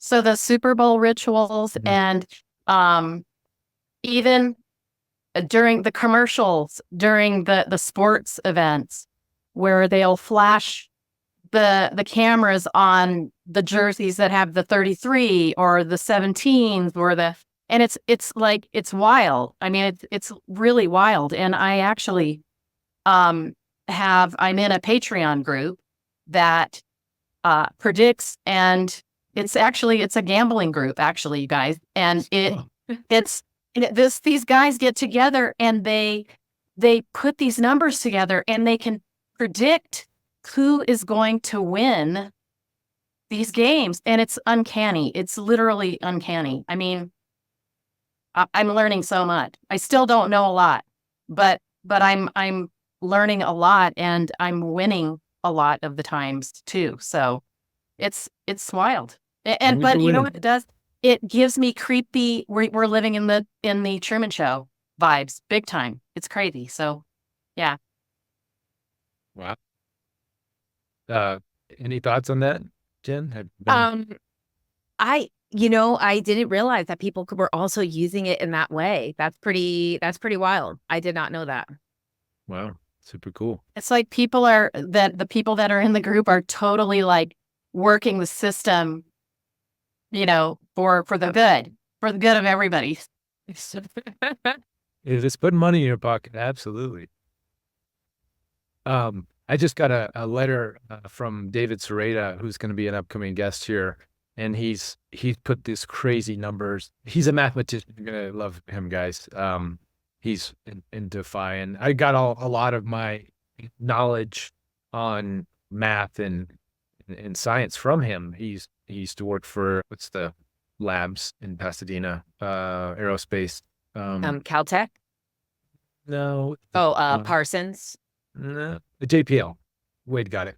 So he did some contracting stuff for NASA and stuff. But he just sent me this crazy long email about his wife who died 243 days. I don't know. I gotta decipher. You guys will have fun when he comes on anyway. We'll go into the subject more, Kim, when he comes on board. Hey, Tony, your hands up. Go ahead. Hi guys. Hi Jen. So like, I'm not big about conspiracy theories, but I hear some. So like a lot of the ones you mentioned today, I was oblivious on. But I have a friend of mine that awoke 2.5 years ago. Like we live in DC, and she passed Masonic temple, and literally she awoke where her reality, like she saw like kids being sacrificed and like blood rituals of children, and there's like that connection, like to the point that she went to she went to a mental institution. Like for a day, like the cops were involved. Her husband had no idea what was going on with her, and she's a New York bestseller. I'm like, I mean, she's like quite popular, but it was that intense. For a full day, her reality changed. She kept seeing all these dark things, specifically with children and blood and And I don't know much about it, and again, I don't vibrate much toward much to do research. But do you guys know anything about that idea of kids and blood ritual? Oh yeah. Go ahead. I don't know. It may not be something we want to go into too heavy here, Sure. but Yes, of course, of course. but yeah, go ahead, Jen. Um, so the book that I did bring up earlier, this Transylvanian Sunrise book, a lot of that information about evil does come back to the Masonic order, and they talk about it from like the person apparently who was giving the information, and a part of this book was a member of the Bilderberg group, which is above the Masonic orders. And what they had talked about in the book, obviously the whole Mason thing is a huge thing in the whole conspiracy world. And it's a very controversial thing because obviously so many people are related to people who are in Masonic groups. So it's also something that gets a lot of backlash because a lot of people are like, my grandfather was into that, so don't say they do that. And this book really explains in a good way that basically those like lower levels that are still at like up to like the 30th degree, that they're basically like the employees that make it possible for the big bad stuff to happen. Because at the lower levels, a lot of those Masons really are just helping their community. A lot of them are helping at the kids' hospitals, and they do a lot of stuff on those lower levels. But it's like the same thing as like any corporation. The person who's at the front desk is the nicest and is going to help you the most. And it's the people at the top that really wouldn't. So when it comes to the Masonic conversation, the whole thing gets grouped in with this dark stuff, even though a lot of those people have no idea what they're even a part of, even though they have they've made an oath with something that I believe they don't know what they've even made an oath with. And I think it does have more of an effect, even if they are a good person with good intentions. But it's almost like this thing, like, where they talk about all the cabal stuff, like the 80-20 thing, that like if 80% is good and 20% is bad, you'll believe that it's all good. Or if 80% is truth and 20% is a lie, you'll believe that's all the truth. So I feel like that's like the thing with the Masonic thing is I do think at the upper levels, there is like the darkest, craziest stuff going on. But I think that like the people who are probably at those temples are not. Usually the people that are even involved or even know that's going on. But I do think that, of course, at the upper levels, they're even dealing with things like even in this book, it does say that people at the upper levels are not actually fully human too. So I think that's another aspect of what is happening there.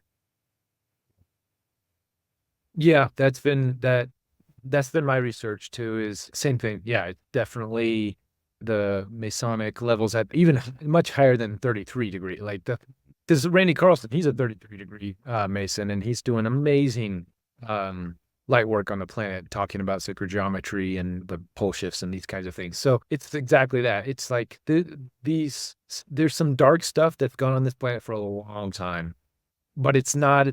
And as it's getting exposed, we're like, oh my God, it's so rampant. It is, but not really. I mean, it is very, like, same with Hollywood. 99% of the people in Hollywood are awesome people. Or, well, I can't, maybe not awesome, but they're not into like dark ritual sacrifice. They're not sacrificing children, not all of them. Yeah, I would say 99%. There's just like this very small group, and you can see at certain things, perhaps the Weinstein, Harvey Weinstein kind of guy may have been aiding in that to some extent, not fully conscious, but he's like one of the lower level guys that's connected to that frequency and that energy. So he may not have necessarily been doing exactly that for those groups, but anyways, it's an energy, it's a frequency. Not everybody's into it. It's very rare, but it is there. And if you go down those rabbit holes, I don't advise anybody in this group doesn't need to go down any of those. I've already done it for you. There's truth to it all. There's truth to it all. You don't, but again, we don't have to hyper focus on that stuff. The great news right now is there's a huge awareness coming out. There's great, some stunt friends of mine did the documentary, Shadow, Hidden in the Shadows. What was that? It was a free documentary. I think was it Into the Shadow? Into the Shadows. Or out of the shadow? Out of the Shadows. I remember. It was, yeah. Yeah. So Brad Martin, he co-produced that with Mike Smith and good buddy of mine, Brad, and he's in the stunt industry. So they teamed up with what's her name? Liz Corkin. They've gone down those rabbit holes. They're there, but it's all being exposed right now. So the fact that, and the whole Disney thing and all this stuff, all of it's real. It's real. But as it's getting exposed, the emotional response is, oh my God, this stuff is happening. So you have people really kind of going at it, and they're so emotionally attached to it, as they should. I mean, this stuff absolutely needs to get exposed. But it's so big, then everybody then projects and they start accusing everybody that may not be part of it. So it is yeah, it's hard to process for sure. Because it's real, and you wouldn't even think in this day and age, how could that even happen? How can that stuff be going on? And it is, and I agree with you, Jen. I think at a higher level, it's not from this planet. It's an energy that came in, and it's been feeding. It's that parasitical energy that's the Waldorf school guy. Anyway, that Rudolf Steiner. Rudolf Steiner, thank you. So Rudolf Steiner talks about this harmonic energy, and I think that it's like Luciferian harmonic energy. Those are two different energies, but like it's an energy that's snuck in on the planet, and it's feeding off of that. And for us to learn and like say, no, we're not going to allow that on our planet. This is not what we want. So it has its purpose. And I've heard the theories also about that, like force that came onto this planet, where they talk about that it's also, I'm not a big believer of the white light soul trap. I'm not really into that concept. I know it's a big concept for the conspiracy spirituality people. But what they say, I do believe one part of it that's connected to that is that this force on this planet does want to like create sexual trauma, so that it basically like causes like a little scar on the soul, and that those souls have to keep coming back to Earth to learn these lessons. And this is kind of part of the concept of the prison planet. And I don't fully believe in the prison planet thing, because I also believe that there's how many people have near-death experiences and hypnosis and all of these things that talk about the other side. So I believe that maybe that's a perception of the story.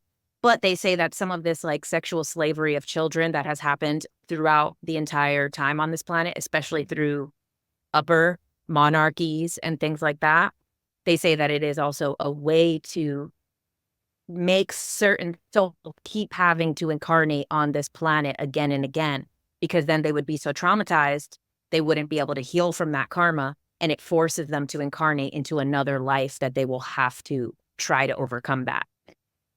Yeah, that makes total sense. All right, and if we subscribe to that idea, the goal then would be to heal those traumas, right? And not just the traumas for the victims, but the traumas for those who are perpetuating them too. Because you have to be in a traumatic state if you're going to do any kind of harm like that to another human or another being, period, human or not. There's trauma there that needs to be healed. So, us aware group, let's hold space for healing for these entities, so we can move, to help them move, in their incarnate cycles. Charmaine, go ahead. Yeah, thanks. Nice to meet you, Jen. Nice to have you here. And I just had a question, not to kind of linger in on this topic of trauma in children, because it's really awful to open up. But there was something that I was curious about that came up for me, and I'm a trauma therapist, so I work with this topic all the time. But I forget the woman's name, Ruben. She is a psychologist who was doing hypnotherapy with people. I believe her first name was Barbara, and she would help Barbara people. Lamb. Yeah, so she would bring people back to their abduction experiences and to help make sense of them. And so she had written that book for children on Right. You said it was really creepy. And I was horrified. I bought 2 of them for my nephews. I was so excited to give them this book on, hey, aliens are okay. Don't worry about it. And as I'm reading this book, the messages, it were so clear of messages that were the opposite of what you teach children now, to stay away from strangers. And something just, I love this woman's work, and it was really awful to read this, and things like, if a stranger, or they said an alien, but if a stranger or alien gives you something to drink, and you don't know what it is, it's okay to take it. Or if you see something in the bushes moving around and you don't know what it is, or in the forest, it's okay to walk towards it. Like, these messages, and what came over me, I was like, this feels like something I would read from like some ancient ritual, like religious ritual. Like, I was thinking about like a church or something, like, where they're doing horrific things to children. And I was just really upset to read that children's book. And I wondered, there was something in me that wondered if, like, are there certain beings that come to Earth to hurt children, and they're somehow connected to religions, or I don't know. But yeah, I just wanted to put it out there, see what Ruben and Jen, what you guys thought, and anyone else. Yeah, Jen, do you want to go first? I'm shocked about that book. Maybe I feel like sometimes maybe people get a little too disconnected from reality, that maybe they like don't realize that what they're saying about the aliens could be really dangerous when it comes to humans. But as far as these like other forces, they do talk about the draconian greys through the German government.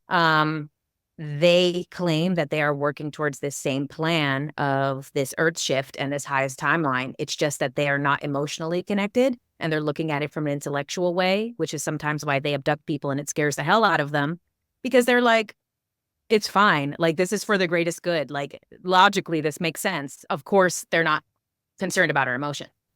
One of the things he said is that the greys actually do kind of do a little bit of enforcement with other species. And he said that actually they have 2 charges against what we would call draconians. He doesn't like to use that word because it's, I guess, like a pop culture word for him. It's not the word that they used. And they said basically that these 2 charges are, 1, the breaking of free will for pleasure, that their species has evolved in a way that pleasure actually comes from breaking the free will of another individual, which is what we know of, these assault cases and all different types of things. Even on a spiritual level, some of the stuff that happens with psychic attacks is about breaking free will as a way to receive pleasure. So they say that that is a universal law that cannot be broken. So not only just breaking a free will, but doing it torture for pleasure. And then the other thing is the sexual slavery, which falls under that same category of breaking free will for pleasure. So I do think that it's rare. Almost all of these people say that like the percentage of beings that do this is almost none, but it is something that we experience here. But I have heard from other sources, like, I don't know if you remember that guy, what was his name? Alex Collier, and he was apparently an abductee from Andromedans. I've reached out to him to be on the show too. So Cool. I don't know what he's been doing. The last video I saw is from like the 90s of him, but he's back on the scene now. Wow. Well, He actually talks about Pleiadians and Syrians in some of his lectures, which shocked me. And of course, that's the thing, is we all just like to say general terms. Pleiadians in general are nice. Of course, there's going to be bad apples in every group. But he claims that there was specific groups of Pleiadians and specific groups of Syrians that are taking children off planet for sexual slavery on other planets. And that this is part of the missing abduction of children happening too. That it's not only happening that they're staying here, they're also taking them off planet. So I don't know. He's the only source that I've heard say anything aside from the reptilian thing. But I do think it still was interesting because there could be bad in any species or part of the a part of the space of the galaxy. Yeah, I think it's a good idea to start considering, even if it's not true, that there could be some bad apples in the Palladians and in the Syrians and different. This is why I'm a big fan. In our last call, I went into the Galactic Heritage cards that Lisa Royale puts out, because she goes into eras. There's different versions of, just like humanity. Right now, we're in a specific era of humans' evolution. I don't call this like era 1 probably. And then as we evolve, we become more intergalactic, and we evolve our values as a collective species. Of course, there's right now, you look at humanity's whole mixed bag of all kinds of densities and good and bad, and what we classify as good and bad and dark and all kinds of stuff. And I say this because it's just like this whole race thing that that people are playing. It's the segregation, race, whatever. All of this stuff is just creating more separation. When we can look at a totalitarian, we can look at Palladians or Syrians or the Reptilians as a totalitarian, like it's a whole group, just like humans. They've got whole spectrums and good and bad apples in all of them. And let's not, well, this race is good and this race is bad. It's the same thing that we've been playing for years on this. There's a lot of bad things that different groups have done, and they definitely need to be called out on it. But look at it more like an energy. Instead of this group did this, that group did this. It's a frequency and energy. And this goes back to Georgia Jean's frequency. She gets an award today for using frequency first. And if you're just looking at that energy, what is that energy? And then you're not, if you can identify the energy, then whatever mask it wears, whether it's white, black, Palladian, or Reptilian, whatever it is, you can then discern the energy and look at it from that perspective. And we're not getting caught up, oh, Mantis. One person's perspective of Mantis is good and the other person's perspective is evil. Just like in Christianity, many think that the aliens are all evil, and demonic. In some of the harder core Christian groups. And plenty of Christian friends, my neighbors, we talk about aliens all the time. But there's this projection, because that's what you get into trouble when you start putting all these labels on everything, and this group and that thing and this thing and that thing. You end up, that's when they can hide in the disguise. What was this light shield of pretending to be whatever? It's because the collective group thinks, oh, well, that thing is good and everything else is bad. So because it has this label. So frequency, guys, frequency. Anyways, that's my answer to Charmaine's thing too. I'm gonna have to look at that book. Now, Barbara is a sweet, sweet person, and I know her intention is openness and these kinds of things, but she has really opened the door into many, many energies. And it's funny because I actually have a speaking of Christian mystics, in a sense, I have a friend who's comes from a bloodline of Christian mystics, and her family does like kind of missionary work, but in like psychic missionary work, and travels the world and was doing all this stuff and like doing exorcists and these kinds of things.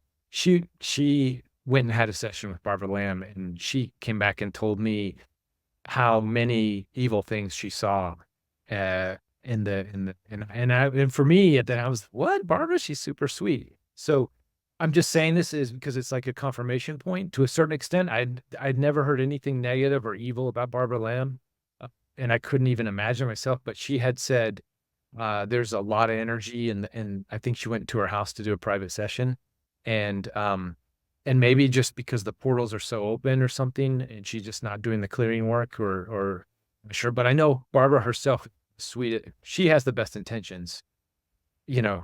How energies around her, perhaps there needs to be a clearing, maybe I don't know, but I'm just saying that because it's a connection to kind of what you're saying. So use caution. It's great you were able to identify that and be curious to see.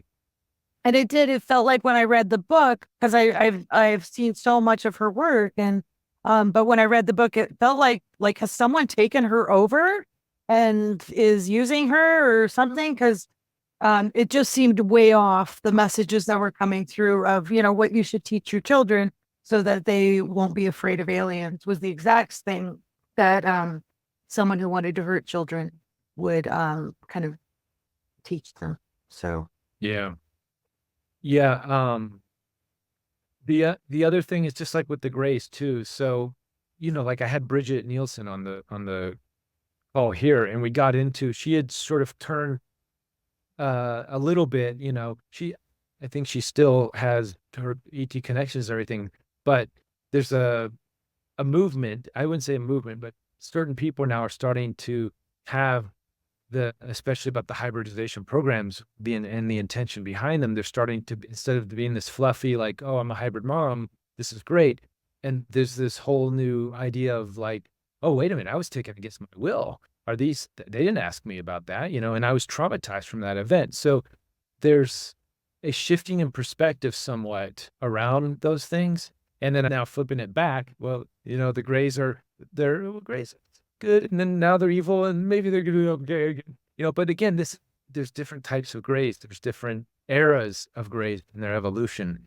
And this is why we can't invalidate one person's experience. If they had a negative experience and your experience with ETs was good, it doesn't mean, maybe they were misreading it. Maybe they were misreading the energy. Maybe you were misreading the energy. Who knows? Everyone's experience is valid. So we need to not say, just because my experience was all good, that everybody else, they're just seeing it in the wrong way, which is possible, but we don't know, right? It gets weird, and we want to see where the lessons are. Ultimately, that's all of this. I sort of went back. This is my sort of my closing, and then we'll get your final words, Jen.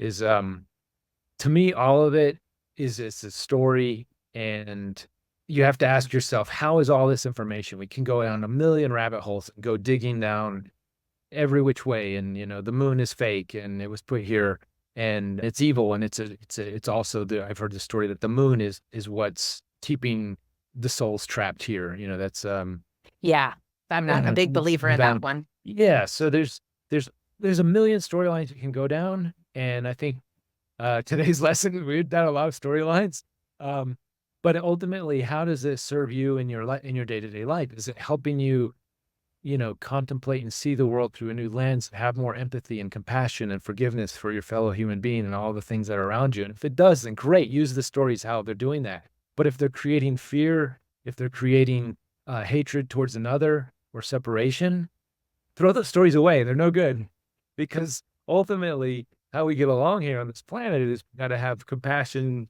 empathy, forgiveness, unconditional love, non-judgment. These are the core frequencies that I think are gonna. Those are the cheat codes, and all the stories that provide those cheat codes. However you can get those cheat codes, whatever story that does that for you, subscribe to that story. The Syrians, the Palladians, the archangels, they're all great. Yeah, great. The reptilians are bad, and if that gives you what you need to go to the next level, let the reptilians be as bad until they're not bad anymore. And then you should finish the next story. I don't know, Jay, go ahead. Thank you, everyone. Such a great community. Everyone is just amazing. This is so great that you've put this together, Ruben, and brought great people together. I do want to say a little something about the negative stuff. Just like you were just talking about eras with these species, how same thing like the human species has gone through eras where we were just literally barbarians at one point, and now we're like, don't hurt someone's feelings by saying something that's not kind. So we have our own eras. So we can also see that on like a smaller scale in our own lives. So if you have found yourself at times kind of going down that dark rabbit hole, it's really just like the pendulum swinging in one direction. So you can find like your grounding of reality that you're comfortable with. And as long as you're willing to continue to learn new information, you're not going to stay stuck in there. There's a lot of people, especially a lot of the flat earth people, they're done learning. They've made their decision. They know what they know. There is nothing else to know because they have figured it all out.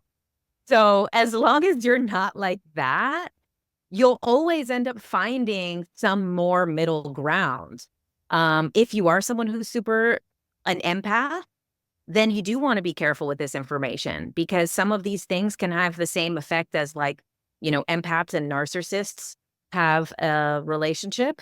That also happens in the astral in a way too. Sometimes with information, you can kind of have that same relationship with toxic, poisonous information that you're receiving from someone.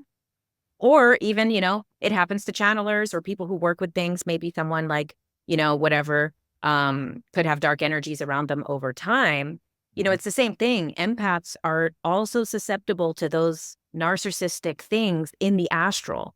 So someone who's a channeler, who's a big empath or doing a lot of spiritual work, opening portals in their house unknowingly, then those people can fall into those same narcissistic patterns with entities as well and get poisoned information, because they're basically getting gaslit on a spiritual level. And it's the same things that are manifesting in our world. So just keep learning. If things get a little scary, that's okay, because there's always more positive information out there. If you keep looking, it really does go all back to source, and we are all one, that even the evil parts are also us. So if you keep learning, you'll only find the middle ground and the neutral standpoint. And that's all. Thank you, guys. Beautiful. Well said. That's it. Well said. And thank you so much for your work and for going down those deep, darker rabbit holes and meeting the reptilians and getting scared for 2 years, but coming back. This is why I do it too. It's fun, all the stories and dear. Just continue being you. We'll check in some more. Come hang out with us. We're here every Sunday. And I would love to. Thank you, everyone. And thank you, Ruben. This is a nice full circle moment for me after watching so many of your interviews. So thank you. Yes. Thanks for tuning in. Hope you like this interview. We actually do this every week on my membership portal page. You can access it through interviewwithed.org or click on the link somewhere in here. I'll put a link. And come over there and join us. You too can ask questions. Every week we have new special guests, and you get to ask questions directly to the channelers and to the beings that they channel. So see you in the portal.